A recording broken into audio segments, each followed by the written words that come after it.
गोजोननाय मोनदों जे एबारनि All India Motor Cooperative North Brahma Gold Cup Football Tournament football ट्रफिनि दिनै लास्ट खेला जाबाय आरो बे खेलायाव मोननै क्लाबनि गेजेराव एसएबि गुवाहाटी आरो अरगेन डिमाकुसि मोननै क्लाबनि गेजेराव जादोंमोन गेलेनाया जथेस्थ मोजां जादोंमोन खिन्थु लास्टआव जोंहा बेखि एसएबि गुवाहाटी देरहाबाय जों बेखौनो गोजोननाय मोनो जे अन्तत दिनैनि खेलायाव जेबो दावराव दावसि एसे मोजाङै थांबाय खेलायाबो जथेस्थ मोजां जादों मोन्नैबो टिमा मोजां गेलेनायाव जेननाय देरहानाय थाखायो बेनिखायनो जेनबाय जेननो जादों जों नैबे इउएन ब्रह्म फुटबल ट्रफिखौ दिनै गोबां बोसोरनि समनिफ्रायनो दुलाराय बर' फरायसाफोर उदालगुरि जिल्ला कमिटि आरो उदालगुरि डिस्ट्रिक्ट स्पर्ट्स एसोसिएसन बे मोननै आफादा जथायै दैदेनबोबाय थादों आरो दाबो दिनैबो दैदेनदों आरो बेखौ बे खेलाखौ दैदेननायनि मुल थांखियानो जाबाय उन जोलैफोरनो बर'नि जारिमिन इउएन ब्रह्मनि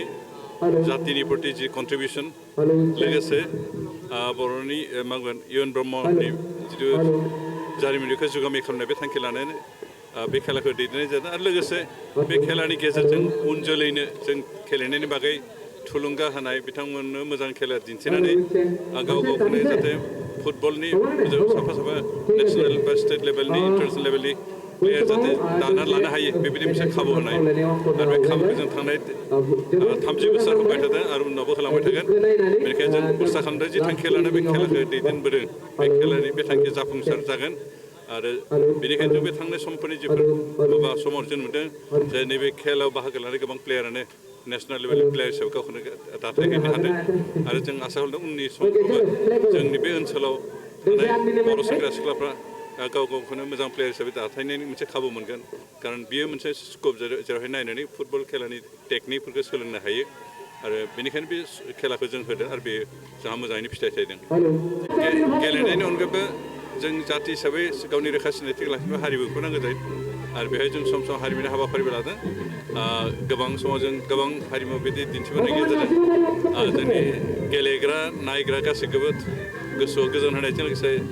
जोंनि हारिमुखौ जौगाखांनायनि मोनसे खाबु होदों आरो बे हाबाफारिजों लोगोसे लांफादों मानोना हारिमुवा जोंनि सिनायथि बेनिखायनो बेवहाय जिहेतु गुबुन गुबुन जातिनि सुबुंफोर बाहागो लायो बेनिखायनो जा बेयाव गुबुन गुबुन जातिनि हारिमु मालाबा असमियाफोरनि बिहु मालाबा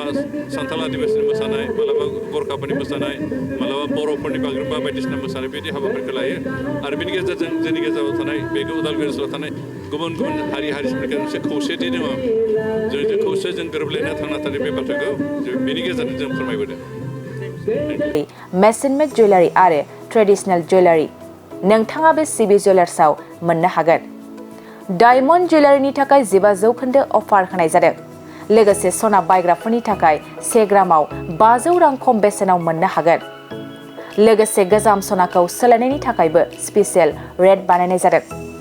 नोंथांमोना क'क्राझार सिबि जुवेलार्सनिफ्राय आबुङै मिथिनोब्ला 9954273079 जानबुं नाम्बाराव कल खालामनो हागोन